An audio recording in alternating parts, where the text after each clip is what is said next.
रोहित, तुम्हें कुछ करना होगा।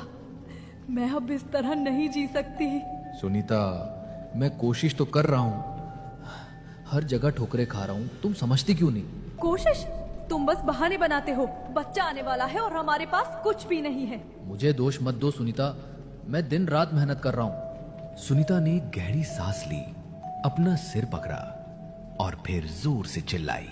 बस, अब मुझसे और बर्दाश्त नहीं होता। उसने दरवाजा जोर से खोला और अपना बैग उठाकर बाहर निकल गई। रोहित ने उसे रोकने की कोशिश की, लेकिन वो ठिठक गया। उसकी नजरें सुनीता की पीठ पर टिकी रहीं। गर्भवती होने के बावजूद सुनीता के मन में एक अजीब सी बेचैनी थी। उसने तय किया कि वो अपने मायके, अपने गांव जाएगी। रात की आखिरी बस पकड़ने के लिए वो बस स्टॉप की ओर बढ़ चली। आंसू उसके गालों पर बह रहे थे और बारिश की बूंदें उन आंसुओं के साथ मिल रही थीं। वो रो रही है और अपने मन में सोच रही है, क्या मैंने गलत किया? लेकिन मैं अब वहां नहीं रह सकती। माँ के पास ही शांति मिलेगी। उसका गुस्सा अब दर्द में बदल चुका था और बारिश में भीगते हुए उसकी बेचैनी और गहरी हो रही थी। रात का समय था। सुनसान बस स्टैंड। हल्की बारिश की बूंदें सड़क पर गिर रही हैं।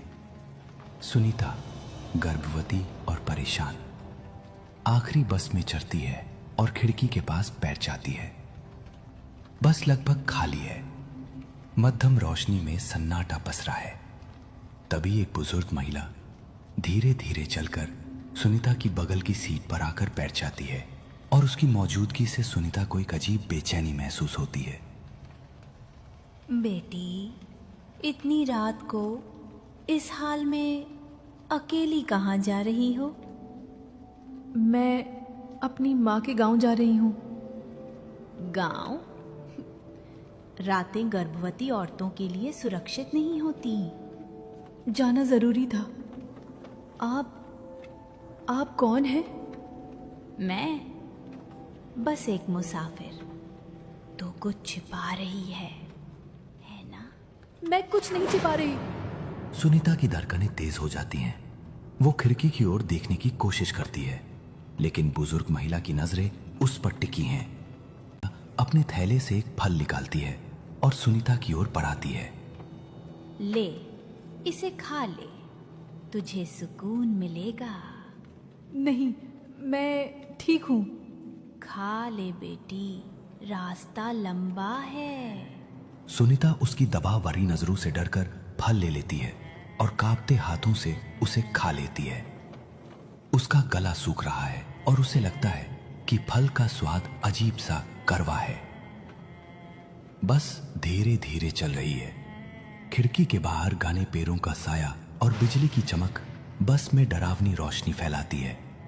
सुनीता को लगता है कि कोई और भी है जो दिख नहीं रहा और बुजुर्ग महिला की मौजूदगी उसे और बेचैन कर रही है। बस रात के करीब 12:30 बजे गांव के पास रुकी।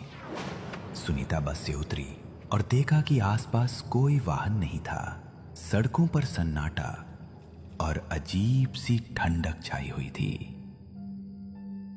गांव पास है, मैं चली जाऊंगी। वो कच्ची सड़क पर चलती है। फुसफुसाहटें सुनाई देती हैं, सुनीता, जैसे कोई उसका नाम पुकार रहा हो। सुनीता, कौन है? कोई है वहां? कोई जवाब नहीं। एक ठंडा झोंका उसकी गर्दन छूता है। वो पलट कर देखती है। कुछ नहीं, पर फुसफुसाहटें तेज हो जाती हैं। सुनीता,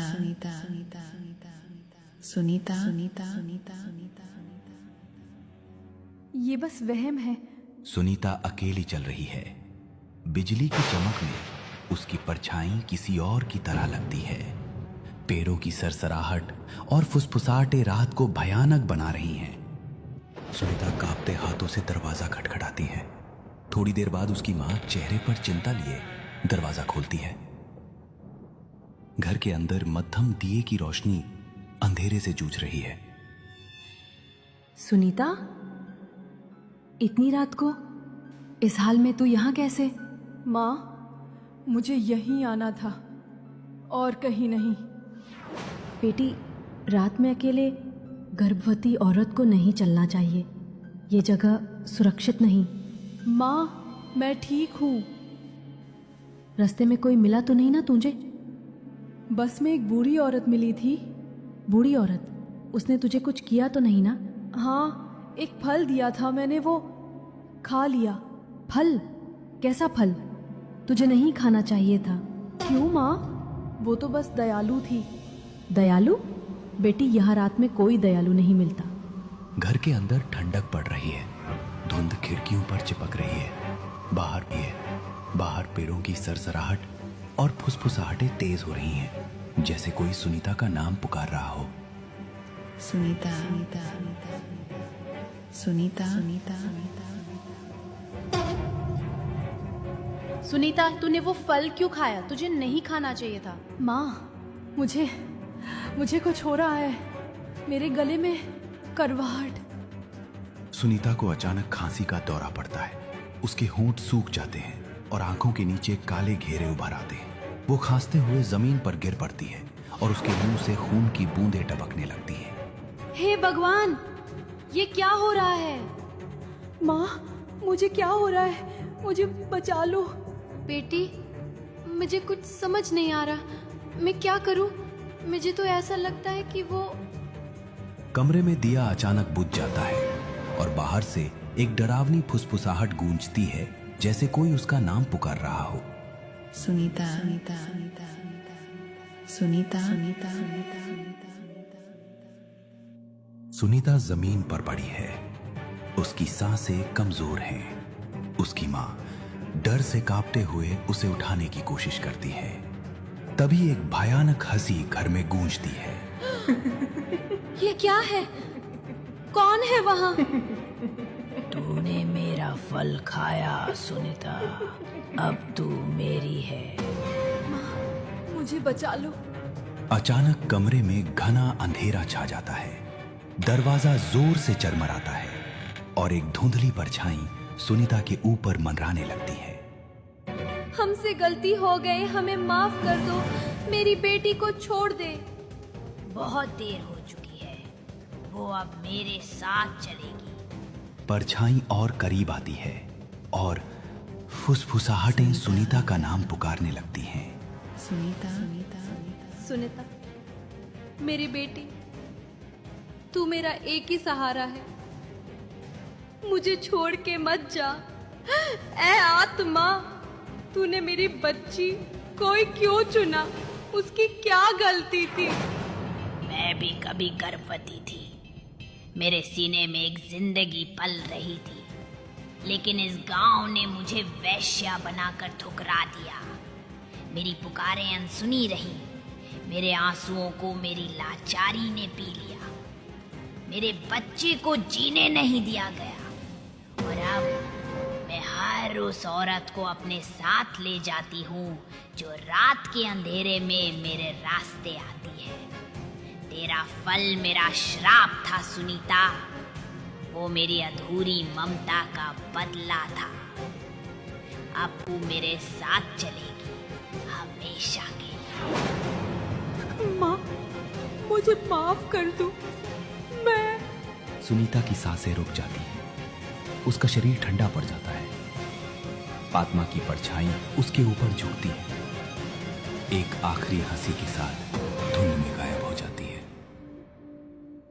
नहीं सुनीता, मेरी बेटी, मैं तुझे बचा ना सकी। मुझे माफ कर दो।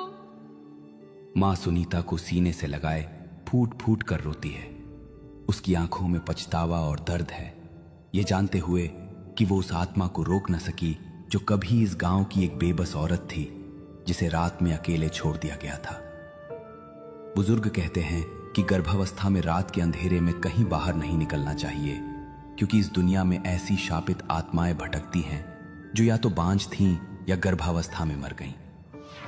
उनकी अधूरी ममता का दर्द उन्हें भयानक बना देता है और वे गर्भवती औरतों को अपना शिकार बनाती हैं। ऐसी आत्माएं अपनी चमकती आंखों और ठंडी हंसी के साथ अंधेरी सड़कों पर इंतजार करती हैं ताकि किसी कमजोर पल में अपनी अधूरी इच्छा पूरी कर सकें। सुनीता सुनीता सुनीता सुनीता सुनीता